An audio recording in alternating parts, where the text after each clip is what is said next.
about it, like the drugs and the violence and stuff. Mhm. And Mhm. that's not everybody's experience here. Like I've never. People go on vacation and then try to treat their like new life abroad as it like their own vacation and not realizing. I'm like, we Hmm. don't have any. We don't get involved with any of Yeah. those things, and people come to another country and literally will change what they're normally doing. If you Hmm. don't invite strangers to your house, why would you invite strangers to your house in another country and you don't Right. even speak the language? Right. That's something that you signed up for. Hmm. Whereas you have to just be aware. Like there's so many positive things that go on in Colombia. There's so many wonderful people that don't speak English and they are the most amazing people ever. But if you Hmm. come here with, honestly, I'm talking to us. If you come here with a colonizer attitude, the same attitude that you are looking to escape from in America, then Hmm. you might as well stay home. Like Yeah. because it won't be the experience that we're having. We're having a great time. Yeah. We are having a great time. But you will not have a great time if you come here looking to bring America and all the BS with you. Yeah. Yeah. Yeah. Just leave And it. that's it's defeating the purpose. Like we, to come back around to that, it's defeating the purpose if you want to open your mind to new things, like to the possibility of things being different than what you were used to. Like you're not where you were. So expect some things to be different. And I get it, like when it comes to people wanting to be comfortable. We live very comfortable lives. Wouldn't you agree? Yep. Like I know I do, right? Even more comfortable than before. But if you don't open yourself up, right, preparing yourself before, you like it's like you setting yourself up for disappointment because you're not going to have, oh, this is one. You're not going to have, for example, there are some people who cannot live without, or they can't fathom like the idea of living without certain ingredients or certain things, right? Like a brand name of something. However, like I said, in my 11 years, I've learned to adapt to whatever is local. Now, I get it. Grits is a big thing that people talk about in I our pack black my group, grits. I in pack our my group, grits. They ain't in got our them. group, I bring the grits right in the bag. Put them just right up in in there. our group chat list, but it's some things like that, right? So I've been to other places where it's like, grits is not a thing either, for Hmm. breakfast or whatever. But there have been alternatives. There was a time, I believe I was living in maybe Egypt at this time. And I did have a craving for grits or something. And maybe I couldn't find them, but I looked up, just went on Google or whatever, like what is an alternative or what's similar to it. And you'll have people like, oh, well, try Polenta. polenta. Yeah, try Polenta. polenta, or you can even blend it up a little bit if it's too grainy in it. So there are ways to try different things to fulfill certain needs that you might want. Okay, we're not gonna use grits is a touchy subject for black folks, so I'm gonna just leave that for certain black folks. So no, but just say for example it's a brand name of something, right? Also for women, for it could be like beauty products or whatever. Is there are alternatives that you can find locally that you might not be able to find the exact brand that you are used to back home. But that's just like it's part of the experience, right? I think that's just part of it, is adapting. You have to be somewhat adaptable. And we know, if anything, change is constant. Change is the one thing that's constant, but change can be difficult for a lot of people. Yeah, change is definitely difficult. So assess if you're that type of person who is able and willing to adapt before making that life decision as well. Nah, that's real. I would say to go visit anywhere that you are seriously. Well, a couple of things. So, not everybody can immediately go and visit. Like Mm-hmm. tomorrow, you can't come out here. Right. But I'll tell you what it is that I did when I started looking at where I was going to move. Uh, I narrowed it down to a couple of places. I thought Mm-hmm. about how easy is it to get back to the United States Mm-hmm. from a work perspective. I still had to be on Monday through Friday, 9 to 5 schedule, so I had to think about that. Mm-hmm. So that just cut like half the world off. Right. So I'm not about to wake up at 3 o'clock in the morning just to be at a 9 a.m. meeting and live that life because then I can't live outside anymore. I just got to live Yeah. still in America. Affordability, obviously, that was a big thing. bag of groceries $100 in the United States. I'm like, it's not gonna work.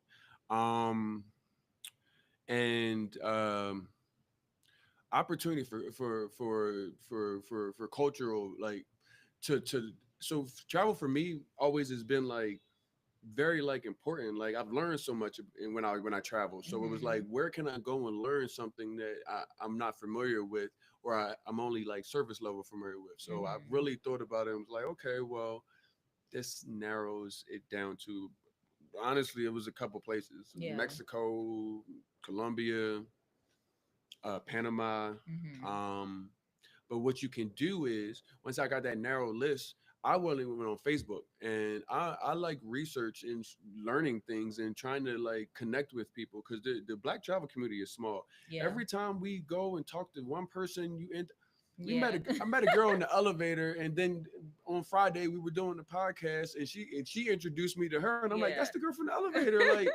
But it's even like in other countries, like everybody knows each other. Mm-hmm.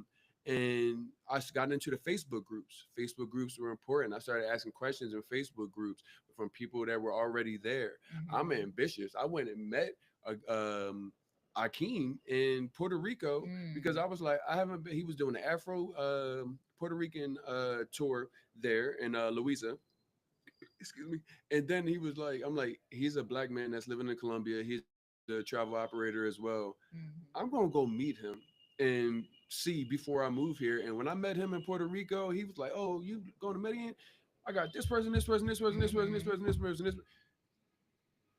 Now, I was blessed. Not Yeah. everybody has that Right. and everything else, but that's why we're doing what we're doing because it Exactly. was like I knew if I ain't had a hookup, it was going to be very difficult to find house to find a to like you can find a house, but is it a place that you want to lay your head as far Mm-hmm. as is it safe, is the money situation, like we're going to get into all of these things Yeah. about like finding housing and these kind of things, and like Right.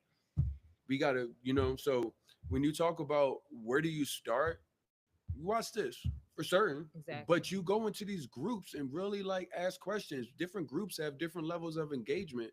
you know we will do our best to make certain that you guys are Yeah. engaged with the questions that you guys want to know about. And So that's a tip that I will always give people when giving travel advice, because like I said, just having traveled and lived abroad for so long, people always come to me, people in my circles and stuff will come to me about how to do it, like what the process is, right? Or how to meet people really. yeah, um and I would always say is, especially nowadays, like I said, with the social media platforms and stuff that we have, there are several groups. So in a lot of cities, not every mhm, one, but like I've been a part of even creating those communities of expats abroad. And again, not for us to become dependent on only people who are like us or where we're from, but like there are certain things that we will want to know, like, and then you want to be able to relate to some people, right? There will mhm, be some things that might be frustrating, like dealing with business, and so it's like how to go about this. You might need recommendations yeah, and stuff, right? But nowadays it's so much easier.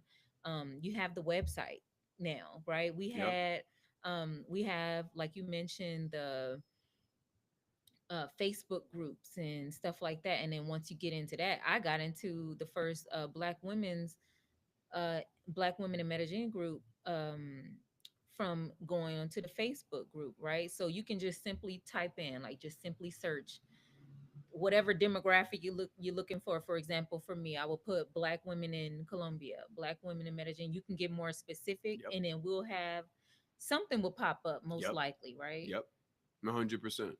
So you've got to be very intentional. Mm-hmm. I feel like I'm a broken record, but yes, intentional. Once again, this is your life. We're Mm-hmm. just here to welcome you, but it is definitely a major journey that you may be looking to undertake. Good thing is we have cut probably like 90% of the BS that we had to go about figuring I'm out. telling you. Like that's the good thing about it, and it made me so. I've never been I, I've I felt so sad on the election morning, just because I knew so many people were looking forward to the opposite of it happening, and I felt so sad for my friends and my family that may go under some things that nobody should have to go under. It's an entire list of things, so I'm not going to go into the list of what's going to happen next. But what I do know is I've never been so prepared to handle bad news. Yeah. We've been working diligently in the background, preparing for the best possible case or the worst possible case, Yeah. and that's what happened. Yeah. But we put everything together to make certain that you had at least a starting point. Yeah. We've committed to being visual in front of you guys more often to be able to answer these questions, to be able to really get the feedback of what it is that you need to make a decision and not forcing you anywhere. Mhm. Miss Chalet, you talked about growing up in a diverse place, Mhm. and one thing that I want to always make certain of is that moving out the country isn't for everybody. Yeah. Living abroad isn't for everybody. Some people just can't do it. However, if you can watch something on this show, if you can watch something that we put together and show you of the Afro-Colombian community, of people that are different from you, uh, take it out into your neighborhood. At least, like, don't let it be in vain that you spent time watching two people that you didn't know that you will get to know, Mhm. and make it make sense in your environment. If we could create a better America with half the people that can't leave, Yeah. we will be even in a better situation. Maybe I won't be so annoyed when I come home and people Right. are getting on my damn nerves in the airport and everything else. You So know, it's like, I was thinking I'm looking forward to sharing some, just some of the lighthearted moments as well, and things that you experience uh on this journey, mhm, right? So it's funny you mentioned that, because when I'm back in the US, it's like with politics, with just the everyday struggle, people just be so annoyed with everything, right? And just like, we are a certain way, yeah, right? We talk about cultural differences and stuff. There are some American cultural things, right? And then we can get even more specific. But like, something as simple as somebody being too close to you in line, you'd be like, your natural reaction is kind of like, I'd have been at the however, Dollar Tree like, yo, my man. I'm gonna tell you from my experience of living like in the Middle East, living throughout Africa and different places, traveling in India. There are, you would go somewhere and be in the store, and my thing is, you see them doing it to each other, so it's like, okay, I don't It's take it not just personally. It me, ain't me. It ain't but they would me. be on the back of your neck. You know what I mean? But it's like there are certain things that you kind of learn to, not that is gonna be. I still don't like people breathing on my neck. Like, still, back, give me a few feet. But you learn that there are some things that are cultural. Hmm. It's a norm, right, for them. It don't mean like I want to fight you if I step on your shoes. Something like that actually occurred. It was like an issue where somebody didn't understand when I was in Ghana for the year of return. Hmm. And we're in a club, people are dancing. It's like, actually, when you get out, people not just going dressing, getting cute to go stand around the club. Hmm. People be dancing in the club for real when you get Good out old into the days. world, Ah, right? yes, I remember And them so good. something like that, like, if people just buck wild dancing, somebody might step on your shoe. That's And hilarious. so we talked about that too. Remember, I mentioned, I was like, even how we get dressed to go to the club, Hmm. we'll never come in the club really wearing no dirty, But busted some Air dirt, Force some busted Air Ones. Force Ones. That's just something we're not gonna do. But that's something that you see often around the world, like Yeah, because outside they of the gonna go US, party. They're not because they worried going about to creasing them actually sneakers. dance. Exactly. And so stuff like that. And so it's like, stepping on your shoes is seen as disrespect. Like, you want to fight me. Right. You know what I mean? And it's just not the same. So It's it's like not. you learn to adjust to different things like that as well. Like, as far as expanding your mind, like, what it means here is not what it has to mean there. Yeah. Right? They're not even aware. And that's the thing. I think we kind of it is in a selfish way. It's like we kind of think that everybody knows our norms. Everybody thinks That's the and are American way. informed. That is what Exactly. they teach That's you the in America. It's mentality. like American exceptionalism. It's like America Hmm. first and then everybody else. How Like, would they have known like what you do in Philly, or what you do in Chicago, what we do in LA? People don't know, you know what I mean? Like, mhm. just what we're used to. And I think it is just kind of a selfish thing to assume, especially because we come to their place um and don't know what they grew up knowing or being conditioned to. So it's like, Mhm. well, what makes us think that just because America is such a popular place in the world, that everybody knows what our cultural norms are? It's just They not do, but a they don't. They yeah. like know what TV gives them, and like Mm-hmm. in the bubble, like Right. um, one of my buddies, he lives in Somebody said, Nigeria. I don't know about dirty forces. It's a thing. Bring them dirty forces out here, Kia. Them Jones that's in the back of the closet. Just bring them out. You're gonna be good out here. But I was having a conversation with a buddy that's from Nigeria. He actually lives out there, and he was telling me like, oh, because I told him, I like, bro, I live in Medina, I'm living in America. He's like, why? Like, America is a great place. And I'm like, there got to be a reason, right? That I don't live there. I'm not just living out and left for good because it just was the greatest place ever.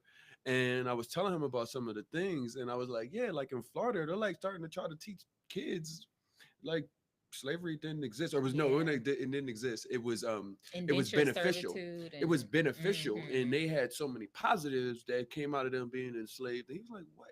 And yeah. he thought I was lying. And then I sent him an article, and he's like, so this is a lot different than what I thought. And I'm like, hmm that's what I'm trying to tell you. And that's why the conversations, whenever you go where you're supposed to go, as far as abroad, it's important to tap in with your folks, Yeah, man. Like yeah. tap in, because I just haven't been in a scenario where nobody wanted to, like, they were mean to me. Like, I don't give off hmm American. Yes, I am, but I'm like, I come from a place of understanding, and understanding that we are all just bus stops, and we just got here Yeah. because that's what happened. We didn't do it. It just happened. Yeah, yeah. So how do we learn from each other and literally reconnect all these different routes they put us on? Like, let's just Yeah. reconnect them and learn from each other. That's what they Right. don't want us to do. I think it is. And I think, well, it could be, I feel like that's our responsibility as people who care about things like that, right? Like, and